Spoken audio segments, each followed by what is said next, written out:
नमस्कार, मी सुनीता. सगळ्या माझ्या गोडताईंचं मैत्रिणींचं आपल्या पुन्हा एका नवीन व्हिडिओमध्ये अगदी मनापासून स्वागत करते. सर्वांना श्री स्वामी समर्थ. तुमचा सगळ्यांचा आजचा दिवस खूप छान आनंदाचा आणि आरोग्यदायी जाव अशी स्वामीच्या चरणी प्रार्थना करते आणि आजच्या व्हिडिओला सुरुवात करते. तर आज रविवार आहे, सुट्टी आहे मुलांना.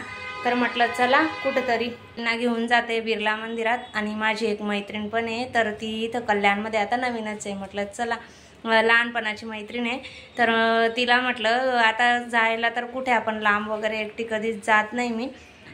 जायचं असलं तर यांच्यासोबतच जाते. तर म्हटलं चला आता बिर्ला मंदिरला जाऊन येऊ. तर जातोय, तर दाखवते तुम्हाला पण पुढच्या शूट वगैरे तिथं जर मोबाईल वगैरे अलाउड असला तर मग दाखवेल. तर 12-12:30च्या दरम्यान आम्ही घरून निघालेलो होतो. तर आलेलो आहोत आता मंदिरामध्ये. तर मंदिरामध्ये जाताना खाली गाडी वगैरे खालीच लावावी लागते आणि मग थोडंसं आपल्याला चालून वरती यावं लागतं. बिर्ला मंदिर जर कल्याणमध्ये कोणी राहत असेल तर त्यांना सगळ्यांना माहितीच आहे.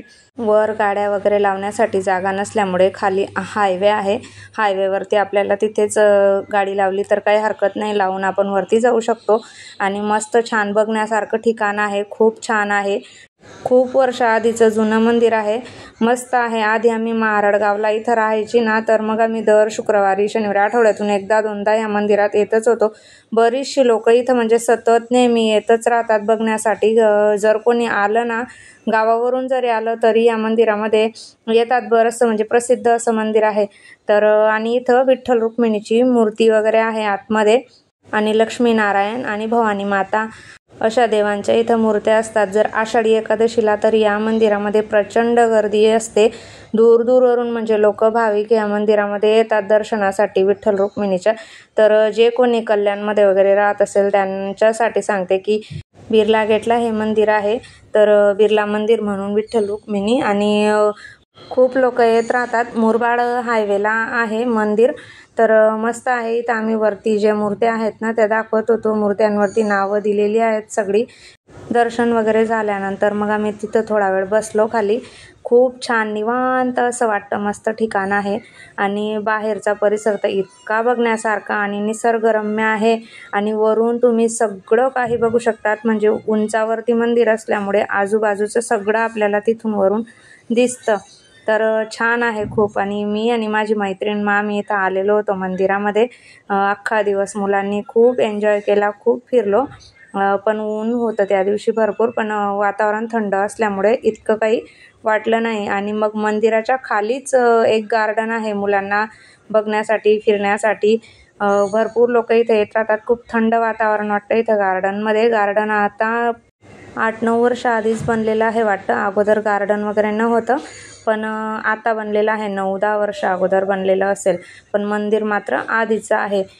इथं गार्डनमध्ये ना महाराजांचा मस्त छान मूर्ती आहे. आणि रात्रीच्या वेळेस आहे ना इथं मस्त कारंजा वगैरे आणि पाणी वगैरे गळत राहतं. तर छान दिसतं. व्ह्यू खूप छान येतो. जर यायचं असेल तर मग संध्याकाळच्या टायमिंगला येऊ शकतो. आम्ही इथं खूप फिरलो, मस्त फोटो वगैरे काढले. मस्त ठिकाण आहे. जर कुणाला यायचं असेल तर मुलांना घेऊन संध्याकाळी आजूबाजूचे लोक भरपूर येत असतात इथे आणि भरपूर एन्जॉय करत असतात. तर आजचा दिवस आम्ही इथं बिर्ला मंदिरामध्ये घालवलेला होता. मस्त एन्जॉय केला होता मुलांनी पण दिवसभर, आणि छान वाटत होतं, मस्त प्रसन्न. तर ज्यांना मंदिरामध्ये जायचं असलं ना आषाढी एकादशीला वगैरे, तर मग सकाळी लवकर गेलेलं परवडतं, कारण संध्याकाळच्या वेळेस ना तिथे खूप गर्दी असते. आणि हा जो व्हिडिओ आहे तो शुक्रवारचा आहे. तर म्हटलं चला तुमच्यासोबत शेअर करते ही क्लिप. मी इथं ना मँगो रवा केक बनवलेला होता. तर त्यासाठी मी इथे 1 वाटी रवा आणि 1 वाटी साखर घेतलेली आहे. आणि त्याच्यामध्ये 2 चमचे गहू पीठ घातलेलं आहे. वेलची पूड घातलेली होती. आणि ते सगळं मिक्सरमध्ये बारीक करून घेतलेलं होतं. तर सगळं बारीक करून झाल्यानंतर मग सगळं चाळणीने चाळून घेतलं.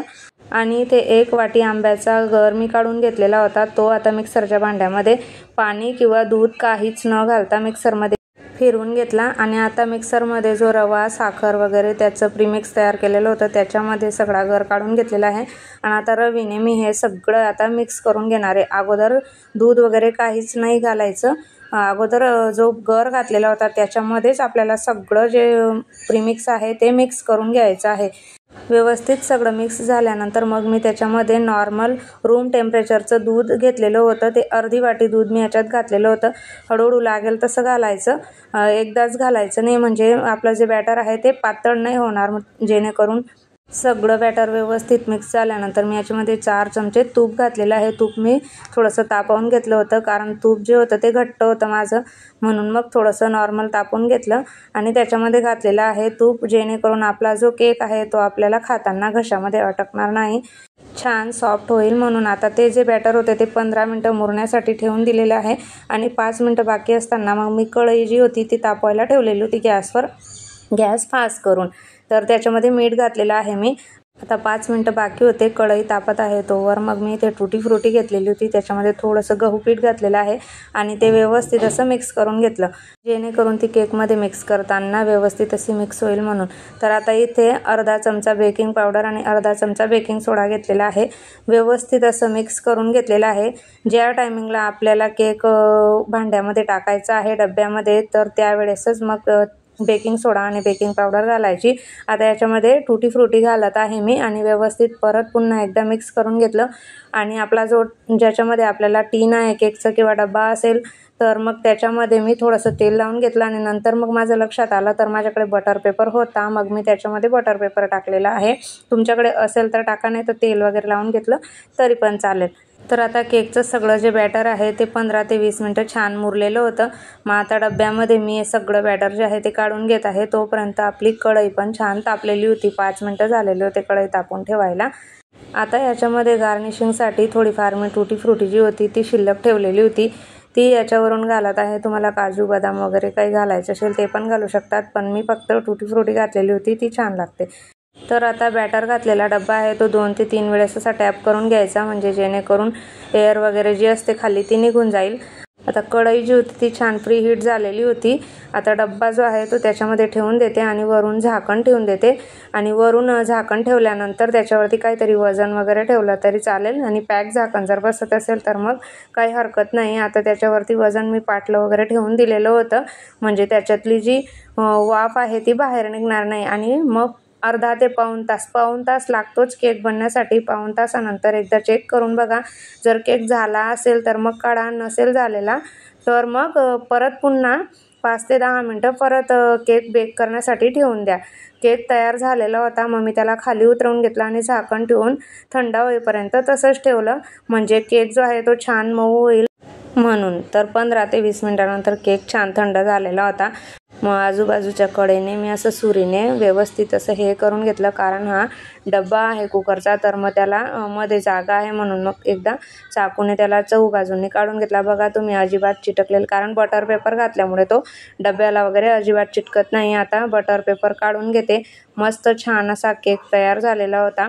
तर तुम्ही बघू शकतात किती मस्त छान झालेला आहे. तर मुलांना अधूनमधून घरीच असा केक बनवून द्यायला काही हरकत नाही. बाहेरचे जे केक वगैरे आणतो आपण, कप केक वगैरे असतात, तुम्ही कप केक सारखं पण वाट्यांमध्ये ठेवू शकतात आणि करू शकतात याला.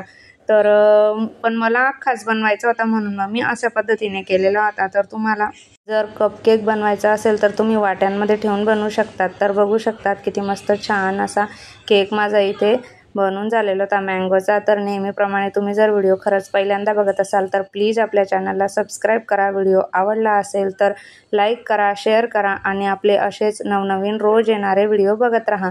भेटूया पुन्हा आपल्या अशाच एका नवीन व्हिडिओसह. तोपर्यंत सर्वांना बाय आणि सर्वांना श्री स्वामी समर्थ.